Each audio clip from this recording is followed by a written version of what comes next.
కలిగి ఉండొచ్చు, అనేకమైన ఆపదలు కలిగి ఉండొచ్చు, అనేకమైనటువంటి కష్టాలు కలిగి ఉండొచ్చు. కానీ ఏది చేసినా దేవుడు మన మేలుకే అనే మాట జ్ఞాపకం పెట్టుకొని ప్రభును స్తుతించుదాం. అనారోగ్యంలో ఉండొచ్చు, కానీ అనేక సార్లు దేవుడు కొన్నిసార్లు మన జీవితాన్ని పరీక్షించడం కూడా, కొన్నిసార్లు మనల్ని జ్ఞాపకం చేసుకుంటూ కూడా, ఆయన మహిమపరచబడటం కూడా కొన్నిసార్లు అనేక రకాలుగా దేవుడు మనకు విశ్వాసంలో స్థిరంగా ఉంచడం కొరకు ఇబ్బందులు పెట్టుండొచ్చేమో. కానీ ఆ ఇబ్బందులు బట్టి దేవుడు నాకు సాయం చేయలేదు అనడానికి వీల్లేదు. నువ్వు బ్రతికి ఉన్నావు అంటే కేవలం ఆయన కృప, ఆయన కృప అనే మాటను జ్ఞాపకం చేసుకొని దేవుని స్తుతించుదాం, దేవుని మహిమపరచుదాం. కాబట్టి ఎవరు మౌనముగా ఉండక నోరు తెరిచి బిగ్గరగా దేవుని స్తుతించావా? మన బ్రతుకు దినములన్నిటిలో కూడా ఆయన మనకు సహాయం చేసిన దేవుడై ఉంటూ ఉన్నాడు.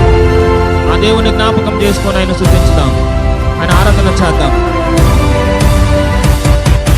దేవుని సంగమం చాలా సార్లు తప్పిపోయి ఉన్నాము, చాలా సార్లు ఆయన మాట